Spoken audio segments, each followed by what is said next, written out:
Hey guys, I have an M248 here, and Celestia just came out, and I don't care! We got more Ultimate Tip 4 to play. This is Postmodern Temple. So, the whole gimmick of this level is... well, I'm stupid. That's not the gimmick. The gimmick is all about getting that glider over there on the left to this lower section. I'm still pretty happy with this level, honestly. There's some cool stuff.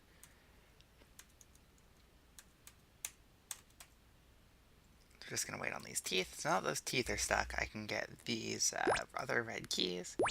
And flip the tanks back, because I will need the tanks flipped. Because remember, a glider is going to come up here. Will I need them flipped? Yeah, I'll have them flipped. So remember how this teleport works. You can see all the teleports in the level here, and I can get the fire boots by teleporting down. I don't know if I need to yet. I think I need to later. Likewise, this just clones walkers. And this room right here, or this combination of rooms, is a little interesting. Glider comes in here, comes out here. Bummer. I thought I had picked up those flippers already. I'm smart. Like, really smart.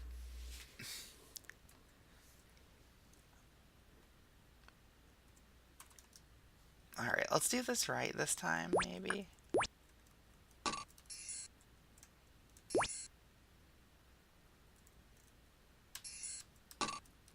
With the fire boots.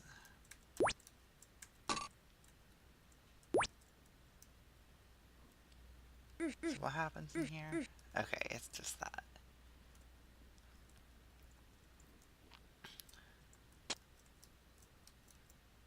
So glider comes out. Oh, the glider's gonna come over here.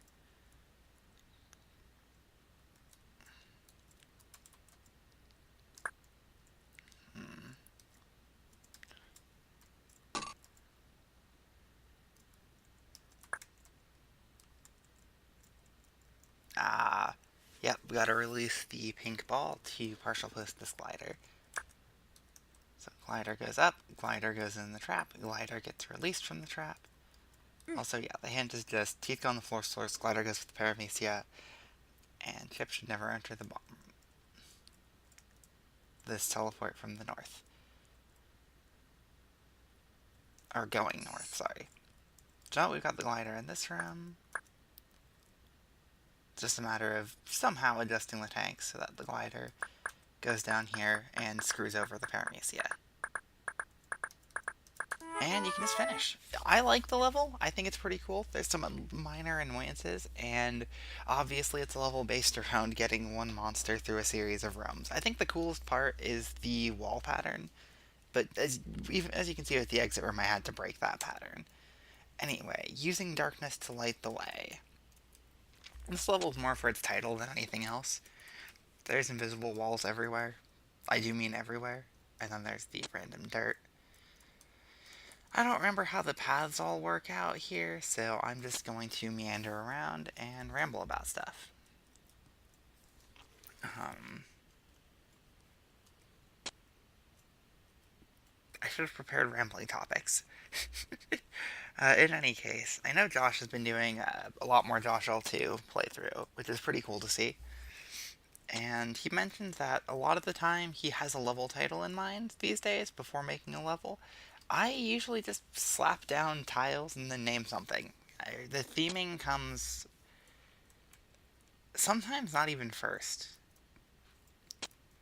Like, I'll start with some vague idea and I'll build a level around it, or I'll just start putting tiles down. So, one thing that really struck was the snowflakes in Josh L2. It's like, Josh made the pattern. He had a snowflake. He built a level. It wasn't very good, because there was nothing else done with it. No, I've done that. A special little snowflake and fossilized snow. Oh, excuse me. From Ultimate Tip 6 and 5, respectively. Those just came about from making the pattern and then making a level with it. So fossilized snow, I noticed that, well, it created 3 distinct layers, so I built a level with it. And Special Little Snowflake, I was just goofing around and I noticed that I could just build something cool with a block puzzle on that ice. I don't always... I feel like I got something in my throat. I'm sorry. I'm not sick or anything. I just feel like I have something in my throat. Where was I? Alright. I don't usually have a level title in mind until after I've already built the level. So, yet another Joyride was, I wanted to make a first floor riding level. Which is funny because Josh mentioned Joyrides. It's like, huh, that actually sounds like a pretty cool idea to build. Yeah, let's do that. I haven't done that in a while. So I built a Joyride level. And I was careful with the final Joyride to make the punishment for failure not a death or restart. You just redo the section. Easy. But, I had the fourth floor level and I had no clue what to call it. And then I'm like, it uses the walls from Estranged for a Season, which is an Eric Schmidt level. He made yet another puzzle and yet another puzzle. Oops, I'm stuck. Where's the gap? Help, how do I get back? Oh. Because he made both of those levels, I figured, I can allude to that while still doing my own thing with yet another Joyride. But the title came after the level and after the concept. Backyard Snow Fort, right here, is another perfect example of a level where the name came after everything else. I had a level. I built the level.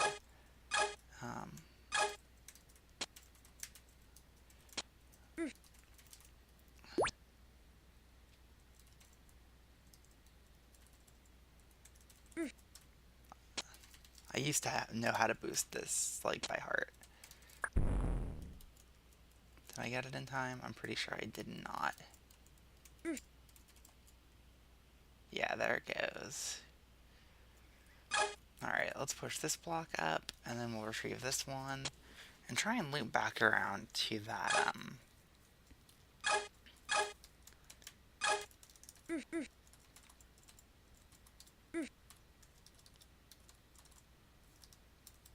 You don't have to do this boosting thing. Oh crap, wait, no, wait. Am I okay still? No, this is a cook. Because that's a sliding block and it's gonna kill me. Darn. I don't really have much to say on why I built this level. I just built the level.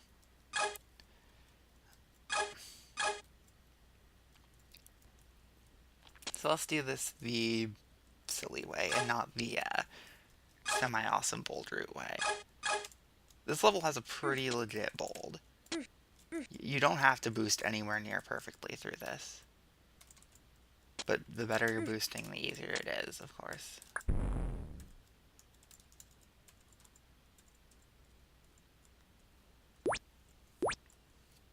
So eventually the block will end up here, and I can just push it across to get one of the chips. And then I can push the other block up and get the other chip. It's okay, I guess. I like the aesthetics. I like the outside. The level itself is okay, I guess.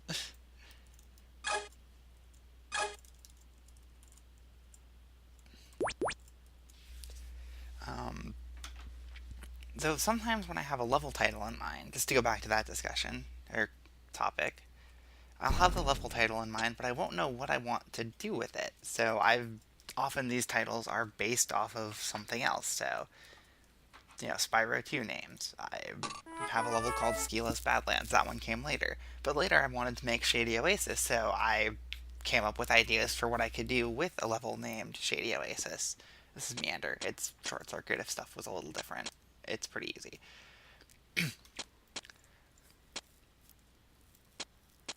And I wouldn't have ended up with Shadeija Oasis if I went the other way. Level first, then name. So there are benefits to both going level first and then name, and name first and then level. I feel like I'm pretty much always going to end up going name first, or sorry, level first, then name, unless I have a really good name in mind. I'm pretty sure I can go... Oh no. I goofed.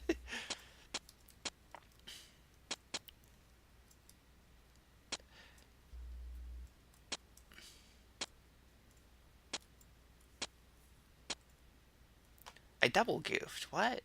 How can I do this level then? So, this is something I probably wouldn't design these days, not because it's guessworky, which it kind of is, but because I don't find this kind of level all that interesting anymore. There's paths, I'm following them. Woohoo, I'm screwed again.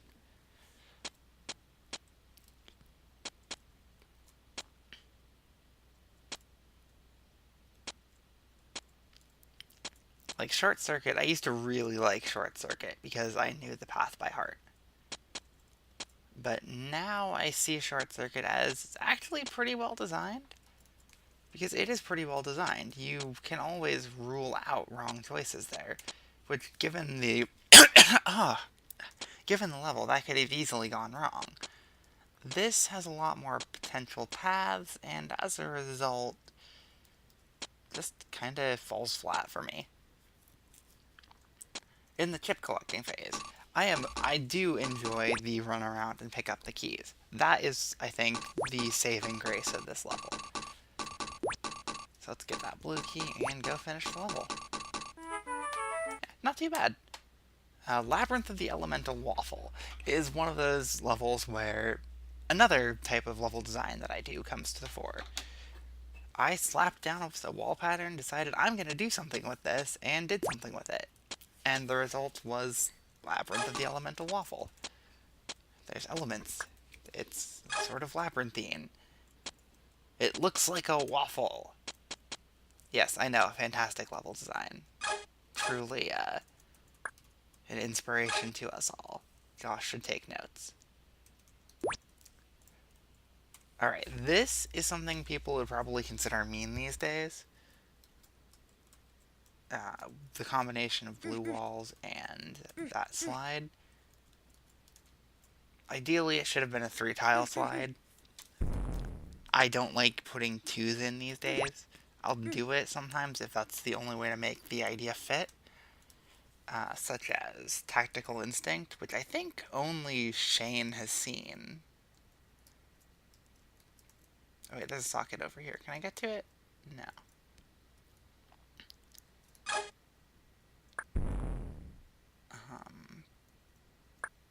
Okay, let's push this onto the trap button. Take the teleports. Okay, yeah, this is one thing I do like doing. And I still do. Have it so you have a filled trap, and then later you push the trap button, and you get to see the result of it, so you know exactly what's linked with the arbitrary connections. In before H2O is all like, CC2, you don't have to do that, it tells you. It's like, I don't care. The connections are less versatile in that case. Okay, I like the flexibility when I need it.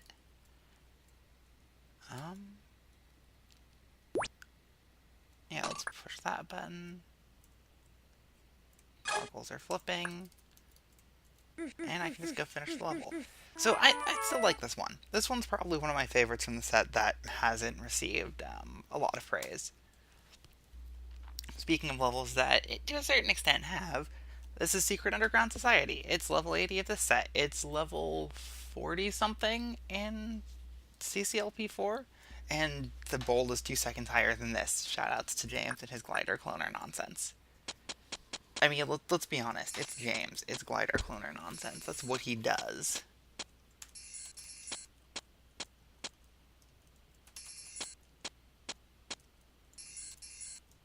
Alright, did I do that right? No, I didn't wait in the bottom right enough. So this is kind of blind-ish teeth manipulating. So now the teeth is going to come down and end up near the bottom left. And then it blows up a bomb for me. And then this has blind-ish paramecia manipulating.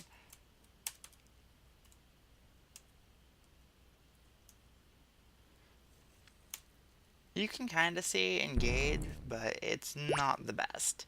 I wish I'd done that part a little differently, though I don't know what I'd do. I like the walker in that room, and this is probably my biggest regret in the level. Originally, you were supposed to have to figure out how to get both of these fireballs down, but unfortunately, well, let's put it this way. One of the bombs was totally unnecessary, and I didn't notice until it was too late. So I wish that was changed. There's a couple things I'm mad about in this level as a result. But I do like this room up here, and how it's basically chips. Like, it feels like it fits very nicely. It's one of the few chip snatches in CCLP4, actually. So I guess I'm happy this level did well. So I'm just going to do this method, because it's what I know. 3, 4, 5, 6.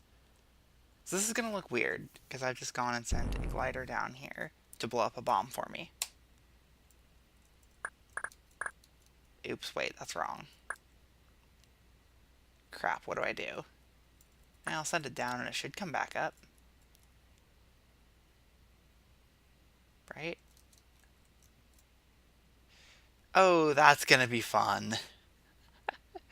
Oh, that's a mistake. This is what I have for trying to be fancy with this drought I haven't done in a little while in a live play session.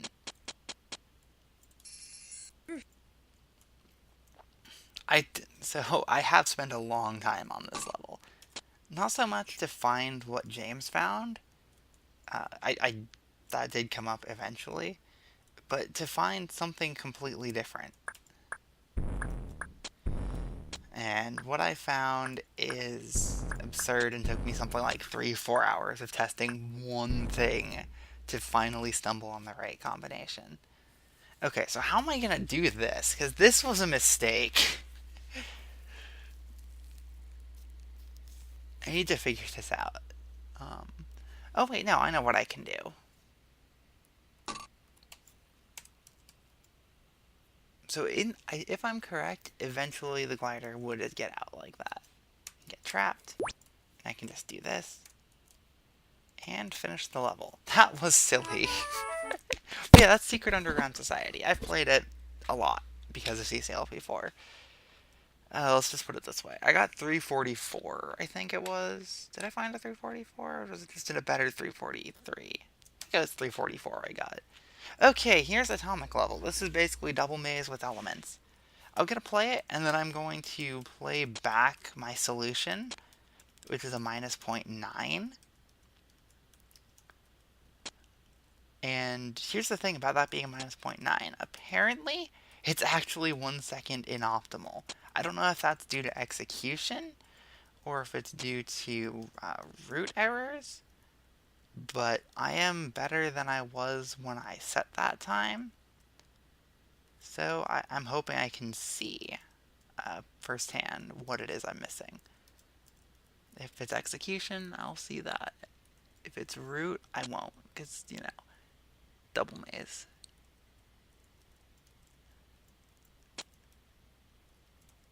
Alright, let's play it back. I've seen 2 moments of slowing down. 3. I'm not seeing a full second lost. But yeah, that's my current route to Atomic Level. So this is Round and Round, which is one of the longest levels up to this point by a decent margin. I'm sorry about that ticking noise, by the way. So the whole gist of this level is, well, I think it's pretty clear. You have an item swapper in a vein very similar to Carousel in CCLP1, but not at all inspired by it.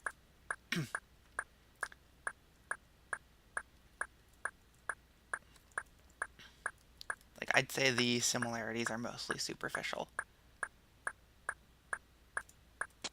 So let's get these chips just because we can. Get those fire boots. Find where to use those fire boots. So the one regret I have with this level is really straightforward. I wish I had put 2 tile ways to get on and off this slide. Oh, I can go over there. Haven't hit a trap button yet. And if you like metastable to chaos, well, here's some metastable to chaos. Which, this is where I get to go, fun fact. I almost died there. Where I get to go, fun fact. When I was a kid, I thought it was metastable to chaos. I didn't get that it was metastable. That didn't click until, well, I think 2 years ago. I was just completely wrong for that long.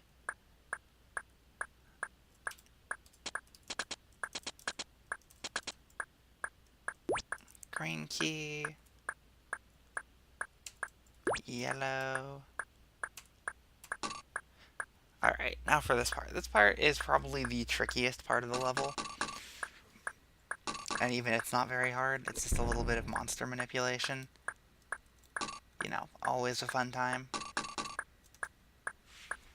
I think when I built this, I partitioned the rooms off and then figured out what I wanted to do with them. It's not the best way to build a level. Alright, let's go to the yellow key area. What does the hint say? This button links with the trap in the bottom right corner. That's awfully nice of me to say. So for the space, this is actually about as complex of a block unraveling as it gets. Which is kind of sad. Like when I built this, I remembered it being, oh man, this is so tricky to do. I definitely had a different perspective on difficulty back then.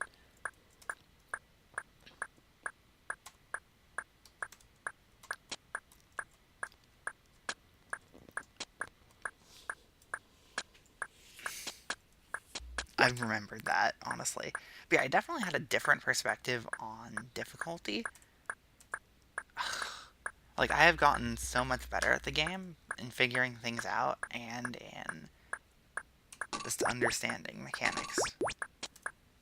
And just generally play skill, too. So I have 2 red keys. I can trade 2 red keys for 2 red keys, trade it for 1 in progress, and 2 in progress. Let's go down here. Ah, yes, this puzzle, which is totally unnecessary in MS. This is kind of a successor to Coral Reef. I did that stupid, by the way. I think that was more for aesthetics than anything else. So that shuts down the Walker Cloner. And because you only have to do that in links, because you could just swim through there. Yeah. I guess these have tips under them. Yes, they do.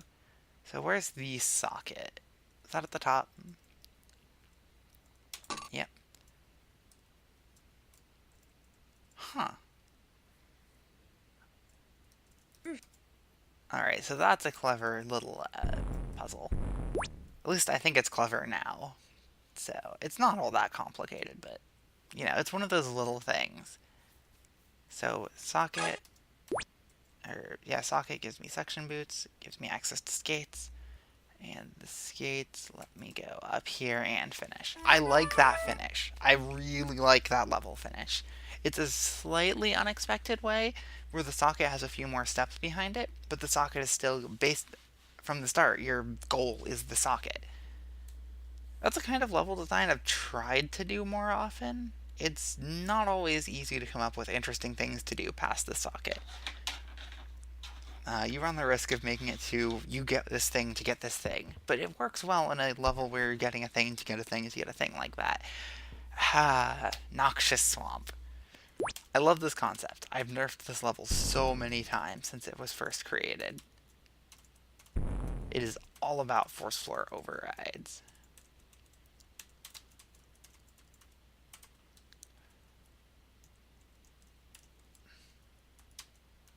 Like, all about it. The bold time is 499, which is ridiculous because that 487 was a legitimate, like, optimization attempt from me. This level is ridiculous.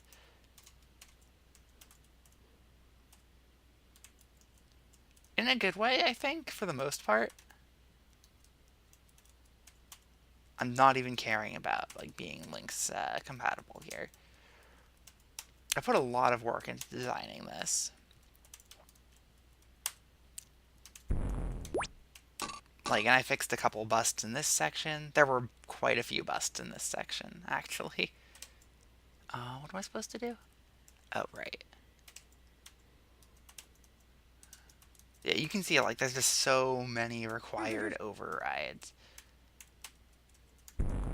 And then this part where it's like, man, I have to escalate the level. Don't miss any of these or you're cooked. Like, I can do it, but this definitely got some complaints. Not so much the extra looping, because that's pretty awesome, but, you know, everything else around the level. And this is something I gave myself. Woo secrets, and you get the level 90 password. I think I missed a secret hint somewhere, but I'm not sure. So this is something I gave myself. I gave that level the nickname of Obnoxious Swamp. So satellite repair is a level that doesn't need to exist.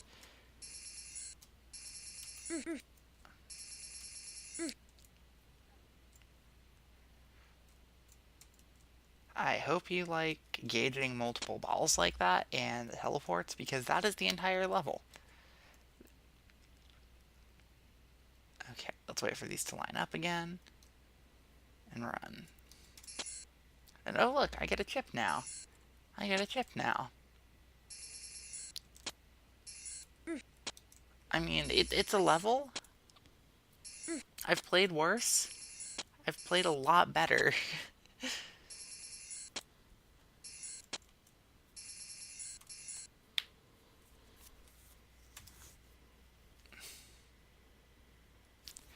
The cool thing is, I guess, it goes all the way to the border.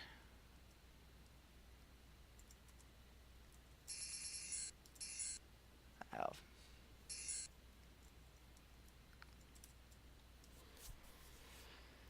But it's like, this level does not need to exist. It's not that interesting.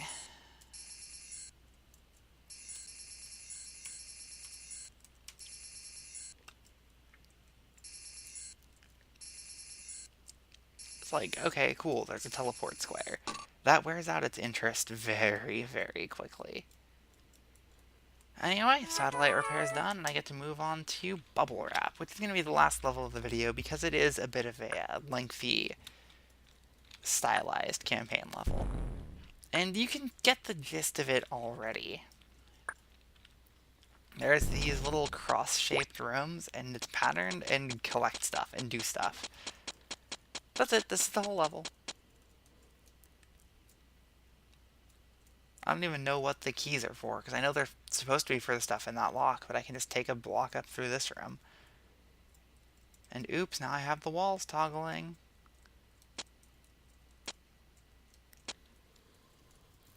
And this is an example of something I did a lot back in Ultimate Chip 4, and less so now. And what I did was I would have the level appear to expand beyond the play area. So there's that blob room. There's these other rooms. I'm actually going to do this thief stuff now before I pick up any boots.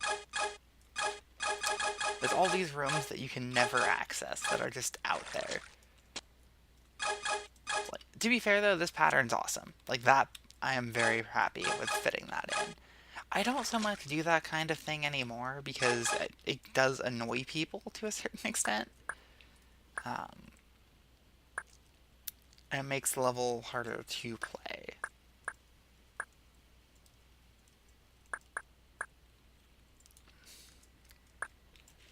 Also, that's a cool little shuffling puzzle. I like shuffling puzzles. I like them quite a bit. They've grown on me. So yeah, I don't need any of the keys, I think.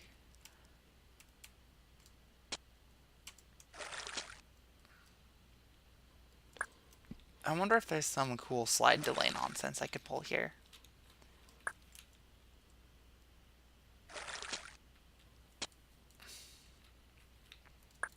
Oh, well, let's do this glider room. and the recessed wall room.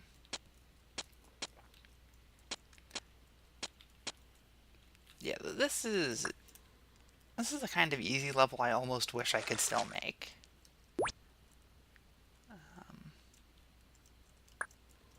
Because there's things. You're doing the things. And that's cool. You're just doing things. And I actually did make a level in that vein. And that would be, it's called the Eternal Steam Engine, which is actually a Toho reference, because the credits theme to Hisoten Soku is the Eternal Steam Engine. And, well, I built the level. It had water. It looked kind of like an engine. It's like, huh, this looks like... And what would you put in an engine that makes water? Or, yeah, what kind of engine would you put water in? A steam engine. And that steam engine sounds boring. A steam engine, the steam engine. You need some sort of cool adjective. The Eternal Steam Engine, which I only thought of because of the Toho song. Let's just go back to what I was talking about with using darkness to light the way. Level came first. Sorry, level came second. Idea came first. Easy level with water theme. Level came second. Build this. Name came last. Any of those can come first. Level, theme, like I build something and I build a level around it with no theme or with using that as the theme. I come up with a theme, I build that, or I come up with a name and then start building it with the theme kind of borrowing from the name. But I almost always go theme, or these days I go theme first, but I used to go level first. And it shows. Some of these are very unfocused. Anyway, that's a bit of a ramble. What I wish I could have done when I was starting using darkness to light the way, which I think it had some vague haha Kingdom Hearts ha when I named it. Oh well. This has gone on long enough. I will see you guys in the next video where I will take on Ruby in the Rough and beyond. Later.